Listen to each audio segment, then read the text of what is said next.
Falei que a gente tem uma visão de mundo errada. Às vezes na igreja a gente aprendeu errado, aprendeu que o maniqueísmo, que é uma filosofia herética, já foi banida da igreja, mas ocupa a mente de muitos cristãos hoje. A ideia é uma filosofia religiosa sincrética e dualística que divide o mundo entre bem ou Deus e mal ou diabo. Acredita que a matéria é intrinsecamente má e o espírito intrinsecamente bom. Com a popularização do termo, maniqueísta passou a ser um adjetivo para toda a doutrina fundada nos dois princípios opostos do bem e do mal. Eu falei disso aqui, e esse é um negócio que a gente sempre tem que relembrar. O diabo não é o oposto de Deus. O diabo não é onipotente, onisciente, onipresente. O universo não tem uma força que é Deus e outra força que é o diabo. Não. Isso é essa filosofia errada aí, que você atribui ao diabo um poder que a Bíblia não lhe dá. O diabo é uma criatura finita, limitada, maligna, má, que se rebelou contra Deus. Era o Lúcifer lá, a estrela de luz, e que se rebelou contra Deus e por isso ficou no ego absolutizado, maligno, que é o diabo. Então ele é uma criatura. Talvez a oposição do diabo na Bíblia seja o arcanjo Miguel, que ele era um arcanjo como Miguel. Mas a gente não pode pensar assim, que tem Deus e o diabo lutando. Deus é soberano, o diabo é uma criatura finita, e Deus não destruiu Satanás ainda, porque Deus tem um propósito para Satanás. Isso é um negócio que nos assusta, né? Você falar isso. Mas Deus não destruiu o diabo ainda, porque no propósito e na soberania de Deus, ele permitiu a existência do diabo nesse tempo, porque cumpre alguns desígnios de Deus. Quando a gente acredita nisso aí, a gente divide o mundo assim: isso é de Deus, isso é o do diabo, né? Quando eu era novo convertido, foi assim que me ensinou. Então essa é a música de Deus, essa é a música do diabo, né? E aí o mundo vai ficando muito pequeno para nós, porque tem pouco crente no mundo, né? Aí tudo é do diabo, cara. Aí você vai ficando louco, o cara vai ficando louco, porque tudo é do diabo. Eu lembro que eu assisti uma palestra da Nova Era, que falava, tudo era Nova Era. Tinha um colchão, tinha até o colchão do diabo, tinha aquele chinelo Raider, que era do diabo, que ele tinha umas pontinhas assim, que era a energia do diabo que entrava no chakra. Aí eu falei, como é que a gente vai viver? O diabo dominou tudo, cara. Né? Então essa é a visão maniqueísta, que você vai dando para o diabo um poder, uma força, uma capacidade que ele nunca teve na Bíblia, ele nunca teve nas Escrituras, ele nunca. Mas essa ideia entrou no meio do povo evangélico, e aí a gente vai ficando um grupo isolado, um grupo que vai fugindo, né? No passado o pessoal rodava disco de vinil ao contrário para ouvir a voz do diabo, né? Eu falei, mas que vontade de ouvir a voz do diabo, né? Que diabo burro. Se ele quer passar a mensagem, ele passa na faixa normal. O cara vai ter que ouvir ao contrário para ouvir a voz do diabo. Aí os crentes pegaram o disco de crente e passou ao contrário também. Você já fez isso? Uou, parece uma vozona. Qualquer disco dá isso. Você ouve a voz do diabo, você quer ouvir aquela? A rotação não é aquela. Então o pessoal era obcecado para ver isso. Eu, quando era novo convertido, eu ouvi uma música no rádio e eu ficava analisando, falei, onde é que está a letra do diabo nessa música? Então você fica procurando o diabo. É terrível viver assim. Eu já vivi assim. É terrível viver assim. É horrível viver assim. E não é isso que a Bíblia ensina. É por isso que eu gosto de falar sobre esse assunto. Porque quando você tem o conhecimento, o entendimento, a sua visão muda das coisas. Muda porque é a visão bíblica. Então eu relembrei isso daqui e voltei para a Bíblia. Então veja, quando Deus criou o mundo, Deus viu que tudo era muito bom. O mundo físico foi criado por Deus e é muito bom, muito bom, muito bom. O fulano uma vez falou assim, crente não vai para a praia é do diabo. Eu falei, rapaz, a praia é do diabo, cara. De onde você tirou isso, rapaz? Um negócio desse. Então, tudo que Deus criou é muito bom. E Deus criou o ser humano à sua imagem. Façamos o homem à nossa imagem, conforme a nossa semelhança, e domine sobre os peixes do mar, e sobre as aves dos céus, e sobre o gado, e sobre toda a terra, e sobre todo o réptil que se move sobre a terra. E criou Deus o homem à sua imagem. A imagem de Deus o criou, homem e mulher os criou. Todo ser humano foi criado à imagem e semelhança de Deus. Todo ser humano. Pode ser o pior, o mais vil, mas ele foi criado à imagem e semelhança de Deus. Todo ser humano. E Deus deu uma ordem que é conhecida como mandato cultural. E Deus os abençoou, e Deus lhes disse: frutificai e multiplicai-vos, e enchei a terra, e sujeitai-a, e dominai sobre os peixes do mar, sobre as aves dos céus, e sobre todo animal que se move sobre a terra. Cuide, administre, depois no outro versículo, cuide de tudo que eu fiz, você vai cuidar da boa criação, do jardim. Então a vocação do ser humano é ser o jardineiro, cuidar bem da boa criação de Deus.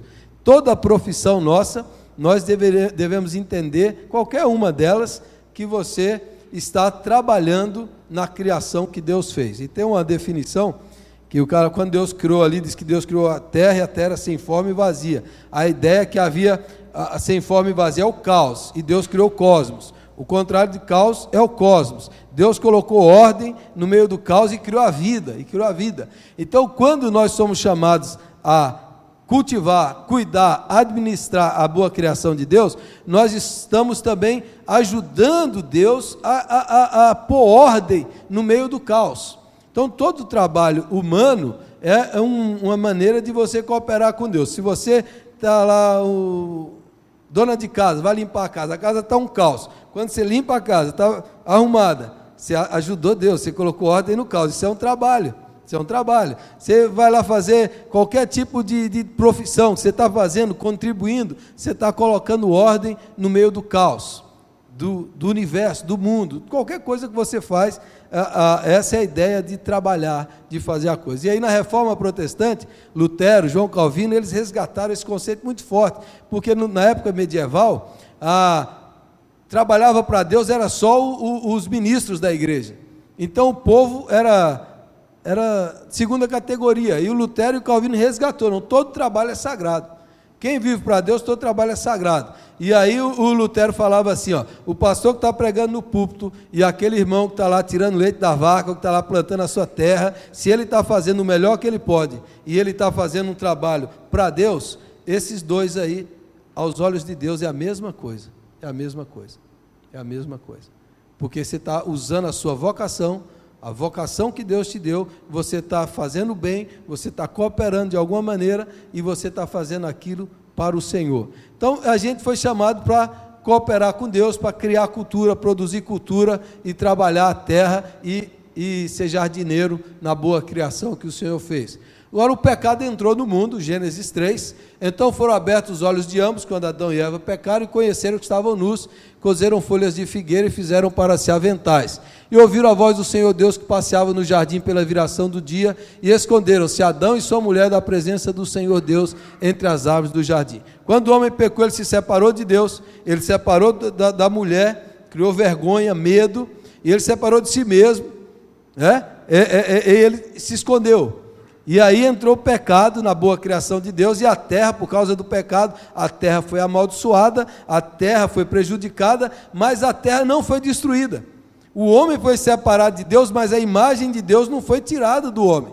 Foi maculada, mas não foi extinta. Ou seja, qualquer ser humano hoje que não conhece a Deus, que não conhece a Jesus, ele ainda tem os resquícios da imagem de Deus dentro dele. E essa imagem de Deus é o meio dele buscar, dele almejar, dele aspirar a conhecer Deus, porque está lá a imagem de Deus. Então o pecado trouxe maldição, separação, morte, mas não destruiu, e o pecado não é superior à graça da criação. Se o pecado tivesse arruinado os planos de Deus, falou assim, a criação não presta mais para nada, a imagem de Deus foi devastada no homem, o homem não presta para mais nada, você vai dizer, o pecado é maior do que a graça, mas não é verdade, a graça é muito maior que o pecado, entendeu? Então o plano original de Deus não foi arruinado, a ruína entrou, mas não foi destruído, muito pelo contrário. E daí Deus prometeu e cumpriu a sua promessa que Jesus iria nos redimir, e a redenção dele se deu através da encarnação. Jesus não veio como anjo, o Verbo se fez carne e habitou entre nós, cheio de graça e de verdade. Jesus foi um 100% humano, ele comeu, ele bebeu, ele se vestiu como um judeu, ele andou entre as pessoas, ele cantou como um judeu, ele viveu dentro da sua cultura local, ele comeu as comidas que o seu povo comia, ele entrou dentro de uma cultura, e a salvação e a redenção veio através dele. Ele se fez carne e habitou entre nós, cheio de graça e de verdade, e vimos a sua glória, a glória como do unigênito do Pai. Jesus sacraliza, santifica toda a criação. Tudo que Jesus toca é sacralizado. Se até o Velho Testamento o pecador contaminava o puro, que era a ideia lá do leproso, agora é Jesus que santifica o impuro. Ele vai purificando, onde ele anda, onde ele toca, onde ele come, ele vai santificando a boa criação de Deus, que estava amaldiçoada, e vai quebrando o poder da maldição e do pecado. Então, por exemplo, a doença entrou por causa do pecado de Adão e Eva. Quando Jesus curava o enfermo, dizia: o reino de Deus chegou nesse lugar. As forças do reino de Deus chegaram e vai quebrando as maldições da terra. Só que Jesus não completou a sua obra de salvação. O reino chegou, mas ainda não se completou. Então nós vivemos num período de ínterim. Ainda o reino de Deus chegou em Jesus, mas ainda não se completou. Ele venceu o diabo, mas não destruiu o diabo. Ele crucificou a nossa carne, mas a gente ainda tem que mortificar a nossa natureza carnal. Então essa é a redenção que Jesus deu para nós. E aí, o que é cultura? Eu só falei isso aí para embasar o que é cultura. Cultura é um sistema mais ou menos integrado de ideias, sentimentos e valores, e seus padrões associados de comportamento e produção, compartilhados por um grupo de pessoas que organiza e regula o que ele pensa, sente e faz. Ou seja, quase tudo que a gente faz é cultura. A roupa que você veste, essa cadeira, esse microfone, esse sistema de culto, a maneira como a gente vive, é a cultura que a gente está inserida dentro dessa cultura. E todos os seres humanos estão dentro de uma cultura, é o que o ser humano produz. E como o ser humano, ele é pecador, boa parte das coisas que ele produz são ruins. Mas como ele ainda tem a imagem de Deus dentro dele, a expressão cultural ainda expressa a vontade, a busca do Senhor. E aí, para entender bem a cultura, a gente precisa entender a graça comum, que é a graça de Deus pela qual ele dá às pessoas bênçãos inumeráveis que não são parte da salvação. Ou seja, nós que cremos em Jesus recebemos a graça especial, a graça salvífica, a salvação. As pessoas que não creem em Jesus recebem a graça, mas não é a graça salvífica, é a graça comum, que se manifesta de várias maneiras na sociedade, no país, entre os não cristãos, entre os não crentes, entre pessoas de outras crenças e religiões. Eles também recebem a graça de Deus, e essa graça se manifesta na esfera física. Eu já falei sobre isso aqui. Jesus falou que chove sobre justos e injustos e faz raiar o seu sol sobre justos e injustos. Quer dizer, o sol nasce para todos, não é só porque não chove só na roça do crente, chove também na do incrédulo, né? Isso daí é a expressão da graça comum. Paulo dizendo aos pagãos que ele não permitiu que as nações seguissem os seus próprios caminhos, contudo não ficou sem testemunho, mostrou sua bondade, dando-lhe chuva do céu e colheitas no tempo certo, concedendo-lhes sustento com fartura e enchendo de alegria os seus corações. Paulo está falando para os pagãos: olha, Deus deu fartura, colheita, encheu o coração de vocês, foi Deus. Os pagãos recebem isso também. O ímpio recebe isso, é bênção de Deus, ainda que ele não reconheça, é fruto da graça de Deus. O Salmo 145, o Senhor é bom para todos, e sua compaixão alcança todas as suas criaturas. Todas as suas criaturas recebem a graça de Deus. Isso ele sustenta, ele dá alimento, ele faz a terra brotar, ele alimenta todos os seres vivos. Isso é a graça comum na esfera física. Na esfera artística, toda boa dádiva e todo dom perfeito vem do alto, descendo do Pai das luzes, que não muda como sombras inconstantes. Toda boa dádiva e todo dom vem de Deus. Ele estava chegando ao mundo, a verdadeira luz que ilumina todos os homens. A luz de Jesus ilumina todos os homens. E todo dom perfeito e toda boa dádiva vem de Deus. Não é só o crente que tem a capacidade de compor, de cantar, de escrever, de pintar, Não. Pode ser o ateu, o incrédulo, o ímpio. Se ele consegue fazer coisas bonitas e belas, foi a graça de Deus na vida dele. Foi a graça de Deus. E a gente tem que discernir isso, que Deus dá dons a todas as pessoas, independente da sua religião. A esfera moral, em Romanos 2, 14 e 15, que o Senhor colocou a sua lei na consciência. Então, o que impede que a sociedade entre numa decadência moral, numa impiedade, numa devassidão? A graça de Deus na consciência das pessoas, mostrando que está errado. E a pessoa, mesmo sem conhecer às vezes a Bíblia, ela tem dentro dela essa luz do que é certo e do que é errado.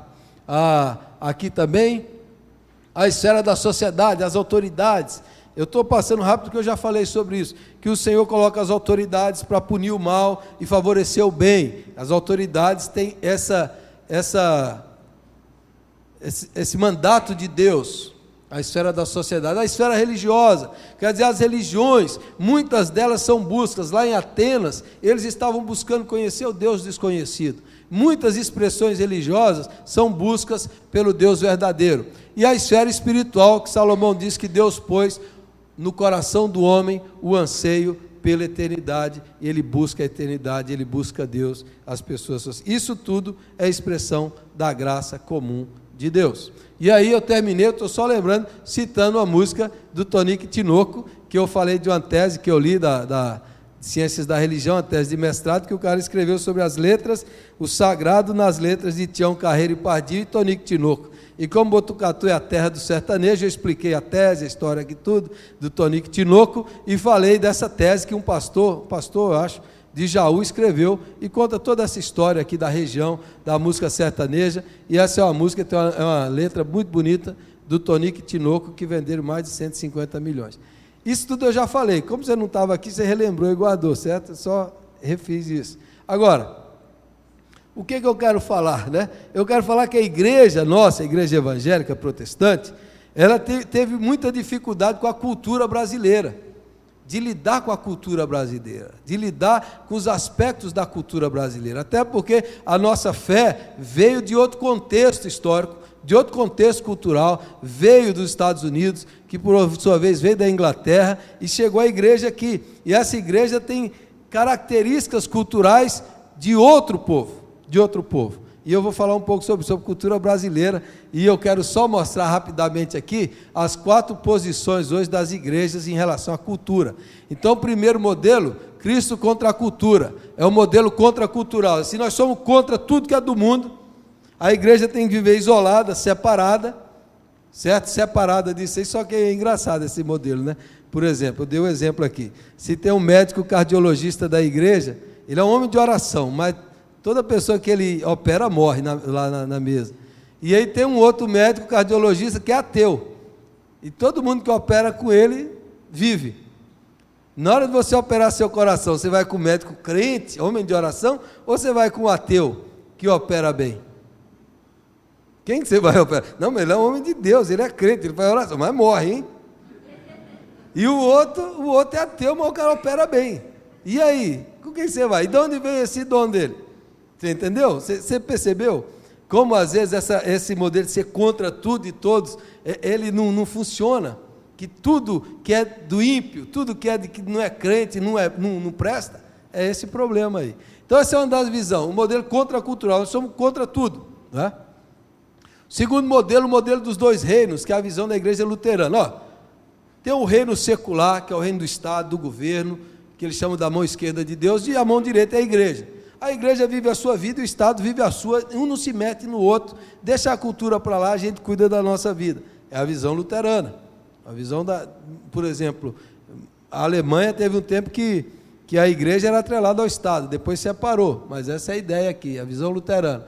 Terceiro, o Cristo na e acima da cultura. A ideia de que a cultura é boa, Você tem que aprender muitas coisas e trazer para a igreja.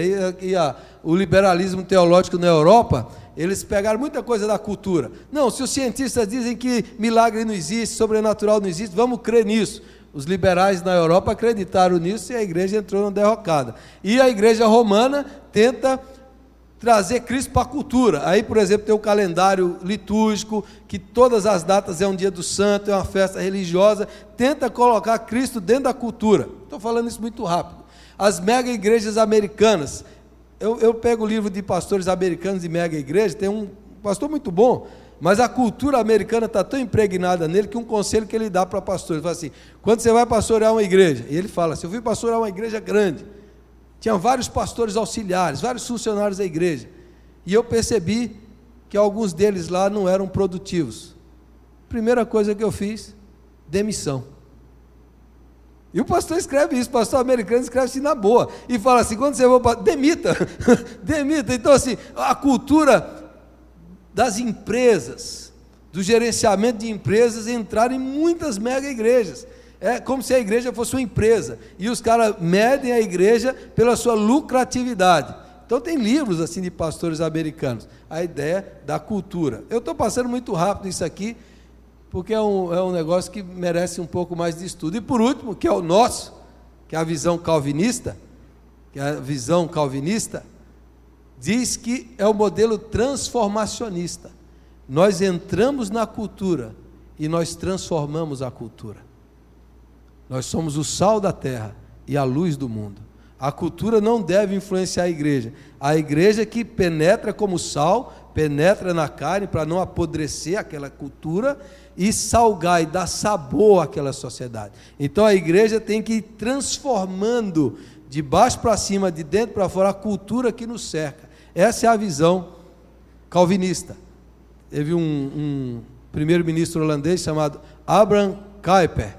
Ele foi primeiro-ministro, um político, fundou a universidade na Holanda, ele era um calvinista, ele cria nisso, a igreja tem que transformar a cultura, pegar aqueles elementos ruins da cultura, transformar, aquilo que é positivo, reforçar, a igreja tem que fazer isso. Agora, o nosso desafio aqui é a cultura brasileira, porque a maioria dos brasileiros falam mal do Brasil, não é? A maioria. Você perguntar assim, se você tivesse a chance de morar fora do Brasil, você ia? Estou indo, né? O Brasil não presta, o povo brasileiro não presta, a cultura brasileira é um lixo, não tem nada de bom. E aí nós, quem é protestante de longa data, trouxe toda a cultura americana, europeia. Eu sei muito mais a história dos Estados Unidos que a história do Brasil. Eu sei muito, mas muito mais. Eu posso dizer os presidentes americanos em sequência. Se você perguntar aqui os presidentes do Brasil, eu só lembro do Figueiredo para cá, quando eu nasci, quando eu era já menino. Os outros lá não lembro, não sei. Por quê? Os livros dos pastores que eu leio são todos americanos, a maioria. Os teólogos americanos e ingleses, esses eu conheço. E aí você chega à cultura brasileira, a cultura brasileira não presta. Aí você traz tudo que é europeu ou norte-americano para o Brasil e coloca aqui, e você tem essa característica. Aí tem um livro que foi escrito pelo Antônio Gouveia de Mendonça, pastor da Igreja Independente, já faleceu, professor de Sociologia, escreveu uma tese na USP, é a maior pesquisa sobre o protestantismo no Brasil. Ele nasceu aqui em Brotas, Brotas é a terceira igreja do Brasil, há 150 anos. A família Gouveia é uma das primeiras famílias convertidas ao protestantismo no Brasil, e Brotas é a terceira igreja do Brasil. Então, nessa região aqui do interior de São Paulo, ele fez o perfil do protestante, e ele dizia, o cara virava protestante, a primeira coisa que ele tinha que fazer é negar a cultura brasileira. Nega a cultura brasileira. Você deixa de ser brasileiro para virar um protestante. Isso é o que o Gouveia escreveu. Gouveia viveu no protestantismo, escreveu o livro dele, chama O Celeste Porvir, tese de doutorado na USP. O Celeste Porvir, ele fez uma tese de doutorado sobre o protestantismo. Ele diz, o protestantismo não conseguiu se inserir na cultura brasileira. O protestantismo sempre foi uma cultura alienígena, quer dizer, é fora da cultura. Então, o jeito do protestante, o culto protestante, a forma do protestante se vestir era diferente.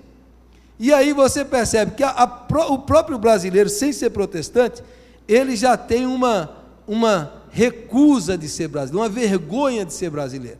Você vai ver o Rio de Janeiro do século XX, no início do século passado, que era extremamente influenciado pela França, pela Europa. Os caras tiram as fotos e mostram, e a pesquisa sobre isso. Os cariocas todos usavam terno e gravata, usavam fraque, usavam chapéu, 40 graus. A classe alta lá queria parecer europeu, queria parecer que era tudo europeu, mostrar que era europeu, suando para valer, mas todo mundo negava a sua origem brasileira. E aí o problema é que você não transforma a cultura brasileira, você foge da cultura. Você não entra dentro dela para transformar essa cultura, os elementos, identificar os elementos negativos e os elementos positivos. Então a igreja tinha que fazer isso, assim, o que é? O que nós precisamos?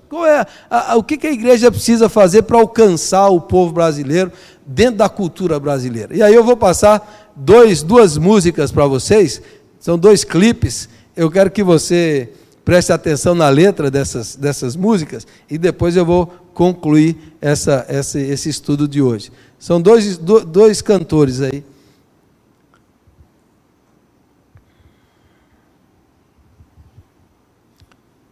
A música do João Alexandre chamada João Brasileiro.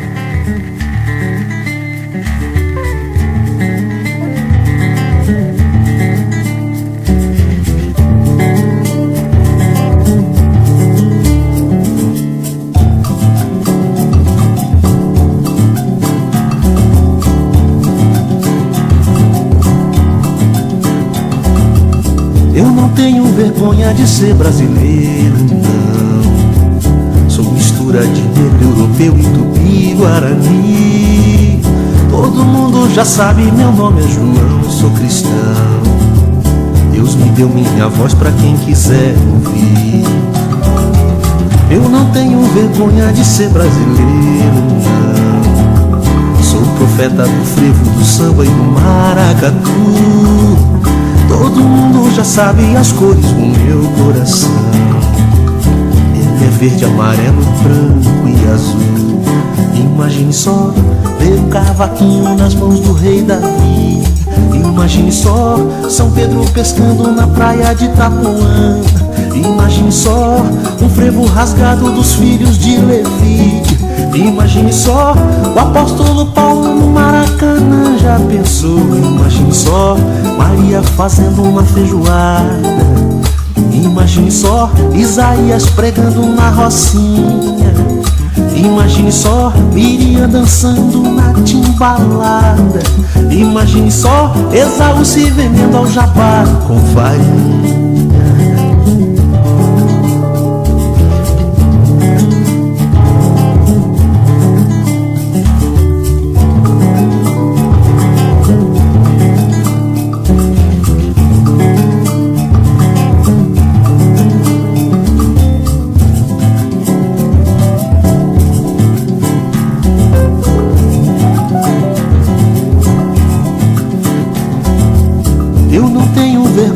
Ser brasileiro, sou mistura de negro, europeu e tupi-guarani. Todo mundo já sabe, meu nome é João, sou cristão. Deus me deu minha voz pra quem quiser ouvir. Eu não tenho vergonha de ser brasileiro, não. Quero mais florescer no lugar onde Deus me plantou. Tô aqui pra cantar minha história, meu povo, meu chão. Esse Brasil brasileiro que ele tanto amou. Imagine só os salmos em modas de viola. Imagine só profetas virando repentistas. Imagine só o mestre e os 12 batendo uma bola. Imagine só a visão de Jacó pela voz de um sambista cantar. Imagine só os anjos tocando seus tamborins. Imagine só cuicas nos braços dos serafins. Imagine só pandeiros suando ao invés dos clarins. Imagine só um céu brasileiro bem tupiniquim.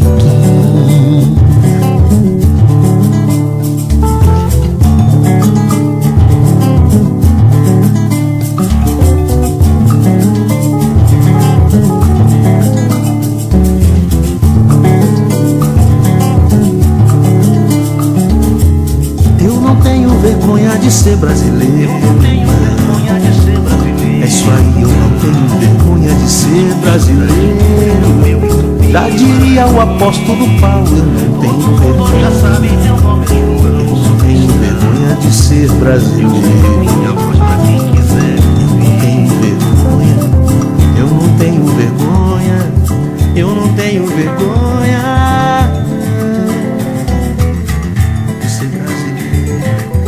Eu não tenho vergonha de ser brasileiro.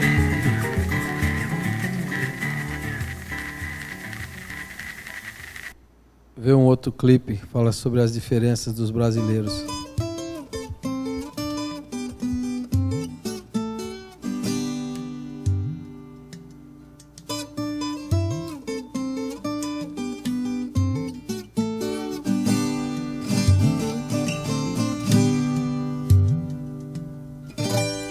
O mineiro fala uai, o gaúcho fala tchê, o carioca fala x, nordestino fala oxente, o goiano quer piqui, o baiano vatapá, o paulista come pizza, o nortista tacacá.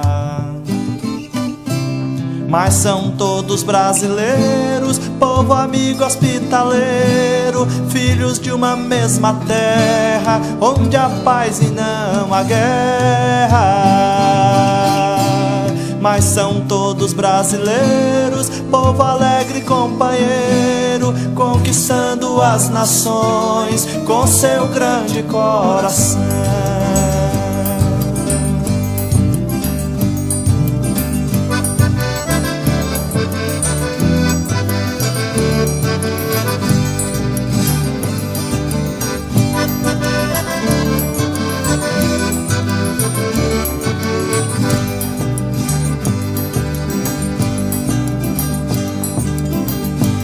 Nordestino é cabra macho, mineiro é desconfiado, carioca é extrovertido e o nortista sossegado. Nordestino é sanfoneiro, o gaúcho é gaiteiro, paulistano é do trabalho, o baiano é festeiro.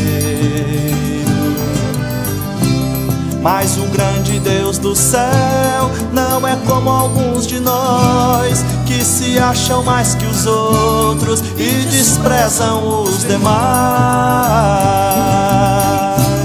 Pois o grande Deus do céu não vê nossas diferenças, Ele vê o coração e aquilo que se pensa.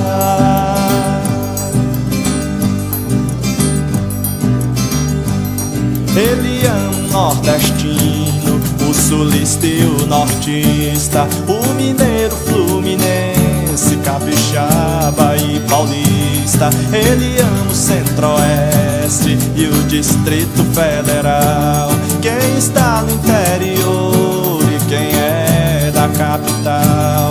Ele ama os outros povos, ele ama os estrangeiros, os apátridas também, pois é Deus do mundo inteiro.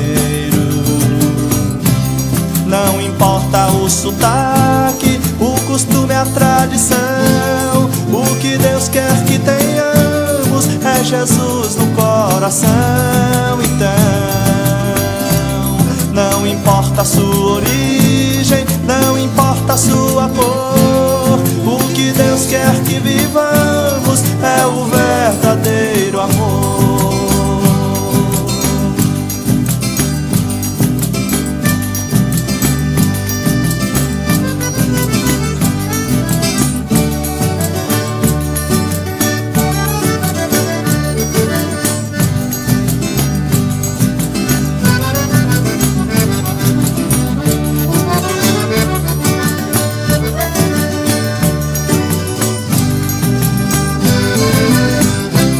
Não importa o sotaque, o costume, a tradição, o que Deus quer que tenhamos é Jesus no coração.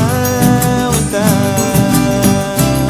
não importa a sua origem, não importa a sua cor, o que Deus quer que vivamos é o verdadeiro amor, o amor, Jesus.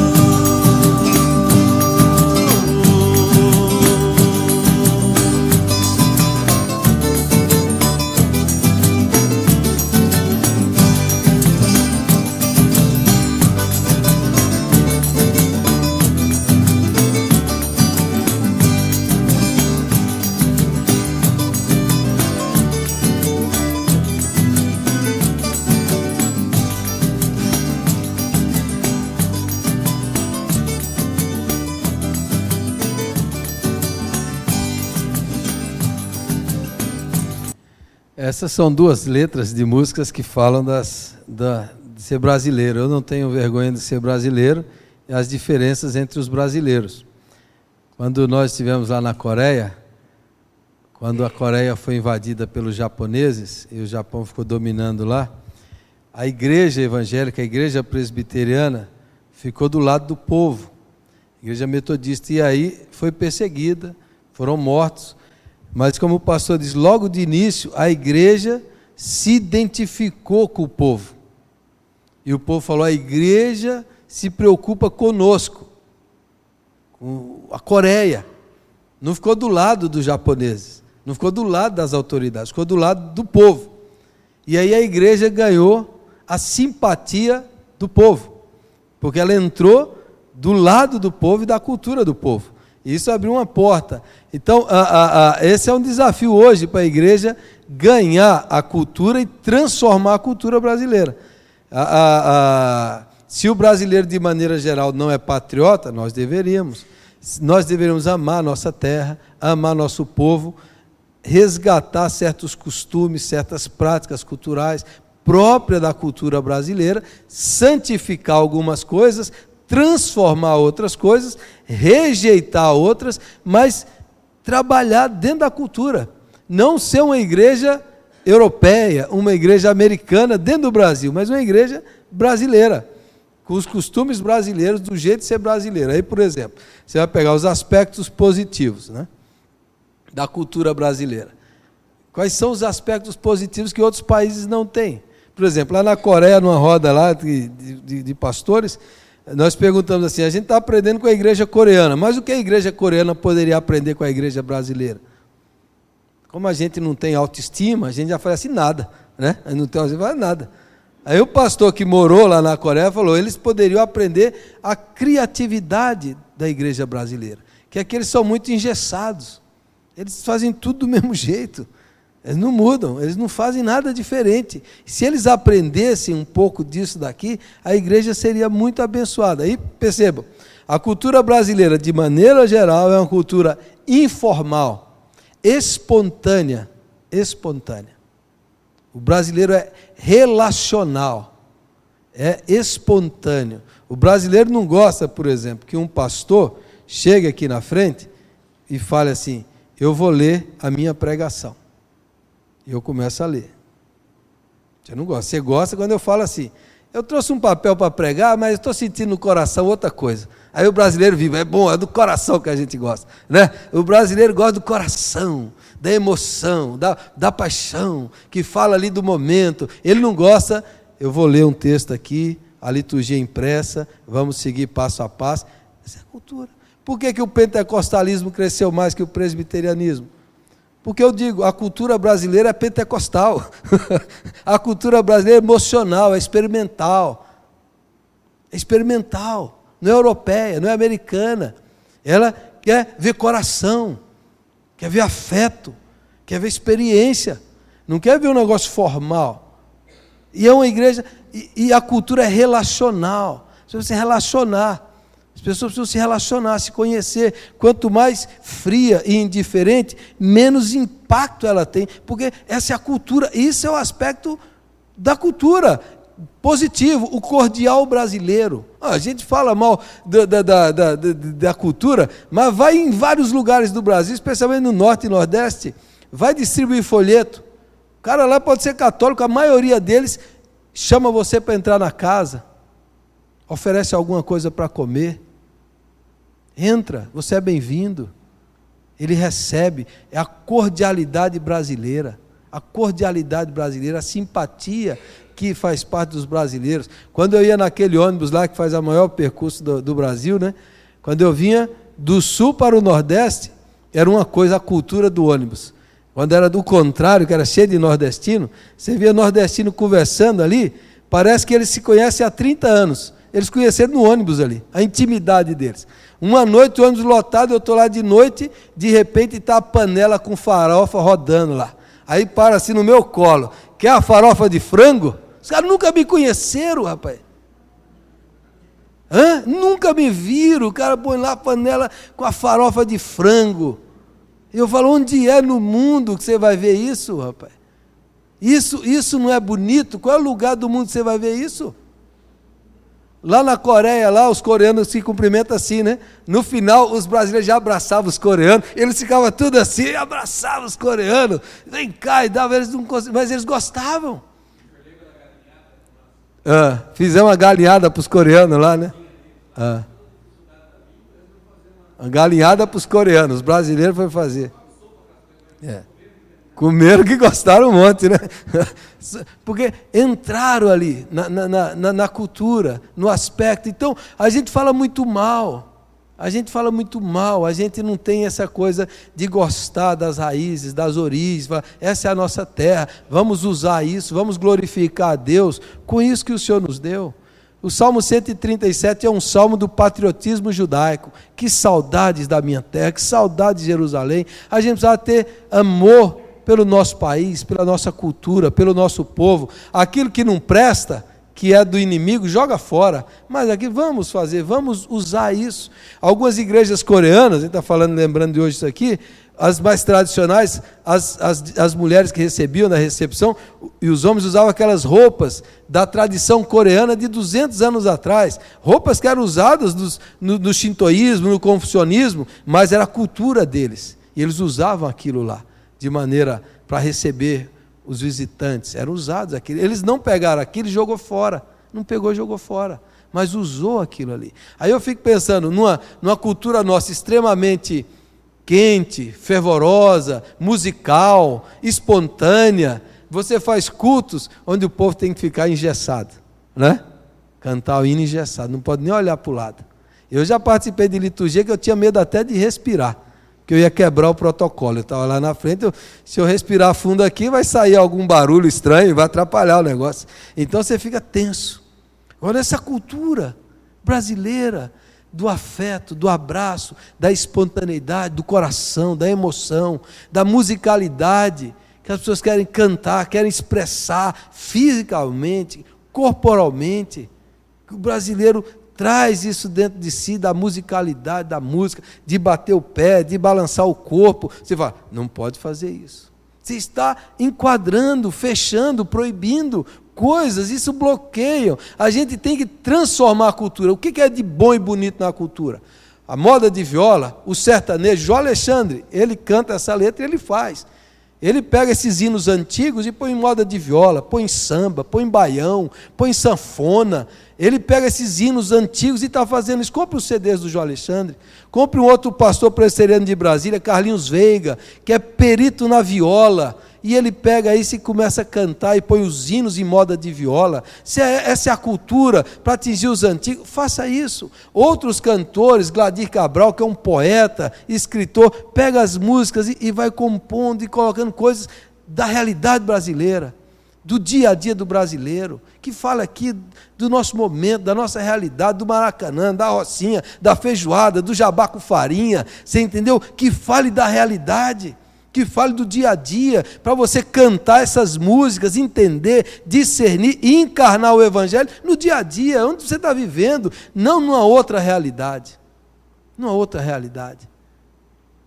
Você entendeu? A gente precisa fazer muita coisa, né? A gente precisa aprender muito isso para transformar a cultura brasileira em nome de Jesus. Amém? Para ser o sal da terra e luz do mundo. E aí existem várias gente boa hoje.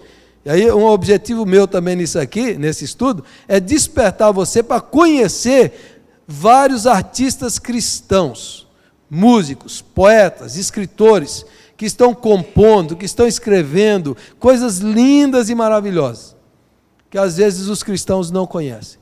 Coisa que vai fazer você pensar, coisa que vai fazer se sensibilizar, emocionar, que vai fazer você fazer isso, pensar nisso aí. Qual música que fala como será o futuro do Brasil? João Alexandre, vamos orar pelo Brasil. A música dele, nossa terra, nossa pátria. Vamos fazer isso em nome de Jesus, do nosso jeito, para a glória de Deus. Para a glória de Deus. Cada um com o seu sotaque, com o seu jeito, mas Deus é o Deus do mundo inteiro. Amém? Vamos orar? Vamos ficar em pé?